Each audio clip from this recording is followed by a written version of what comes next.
మరి ప్రచారం ముగింపు 5 గంటలతో ప్రచారం ఆగిపోతుంది. మరి నెలన్నర నుంచి నేను కానీ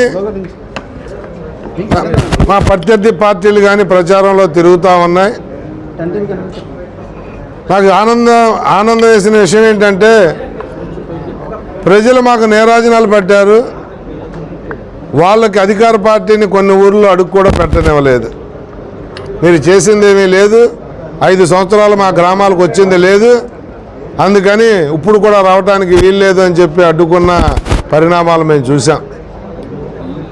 అంటే ఎంత దౌర్భాగ్యం అంటే వీళ్ళు పెరగడానికి రాజకీయాలను వాడారు తప్ప ప్రజలకు వీళ్ళు చేసిందేమీ లేదు. ప్రచారంలో 99.9 ఇచ్చిన హామీలు నెరవేర్చామని చెప్పి చెప్పుకుంటున్న అదీప్ రాజు గారు అసలు పంచగ్రామాల సమస్య 6 నెలల్లో పరిష్కరించకపోతే ఓటు అడగటానికే రానన్న వ్యక్తి మరి అది పరిష్కారం అయిపోయిందా అని అడుగుతా ఉన్నాను. జగన్మోహన్ రెడ్డికి కూడా సూటిగా నేను ఒకటి అడుగుతా ఉన్నాను. సంపూర్ణ మద్యపాన నిషేధం చేయకపోతే 2024లో ఓటు అడగడం అన్నాడు. అది చేశావా అని అడుగుతా ఉన్నాను. మీకు చిత్తశుద్ధి లేదు, నీతి లేదు, నిజాయితీ లేదు, మాట కట్టుబడే తత్వం కాదు మీది. ఎందుకంటే చేసినవేమో బటన్ నొక్కానని చెప్పుకుంటావు. తీసేసిన స్కీములు కానీ నువ్వు పెంచిన రేట్లు కానీ జనాలకు చెప్పవు. జనాలు అంత అమాయకులు కాదు. నువ్వు ఏదైతే తీసేసావో అదే అడుగుతా ఉన్నారు. నువ్వు తీసేసిన అన్నా క్యాంటీన్ల సంగతి ఏంటి? నువ్వు తీసేసిన ఆపద్బంధు ఏంటి? నువ్వు తీసేసిన యాక్సిడెంట్ అయితే చనిపోయిన వాళ్ళకి బీమా కింద 5 లక్షలు ఇచ్చాం మేము గతంలో తెలుగుదేశం ప్రభుత్వంలో. కాలు చేయపోయిన వాళ్ళకి 3 లక్షలు ఇచ్చాం. నువ్వు నయ పైసా ఇవ్వలేదు ఈ 5 సంవత్సరాలు కూడా. తీసేసిన ఆ పథకం గురించి ఏంటి? ఎన్నో పథకాలు తీసేసా, విదేశీ విద్య తీసేసా, కుల కార్పొరేషన్లో నిధులు తీసేసా, ఏమీ చేయకుండా బ్రహ్మాండంగా చేశానని చెప్పుకోవడానికి ప్రజలంత అమాయకులు కాదు.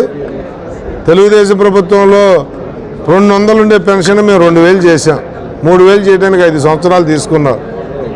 ఇప్పుడు మళ్ళీ నువ్వు పెంచుతానని కూడా మేనిఫెస్టోలో పెట్టలేని వ్యక్తివి. మేము అధికారంలో రాగానే 4000 వితంతువులకి వృద్ధులకు ఇస్తున్నా, 6000 వికలాంగులకు ఇస్తున్నా. అది కూడా మేము అధికారం చేపట్టిన మరుగంట నుంచి. గడిచిన ఏప్రిల్, మే, జూన్ నెలలు కూడా ఈ 3 నెలలు 3000 కలిపి మరీ ఇస్తా ఉన్నాం. చిత్తశుద్ధి ఉన్న ప్రభుత్వం రాబోతూ ఉంది. ప్రజల నమ్మకాన్ని ఒమ్ము చేయని ప్రభుత్వం మాది రేపు రాబోతూ ఉంది.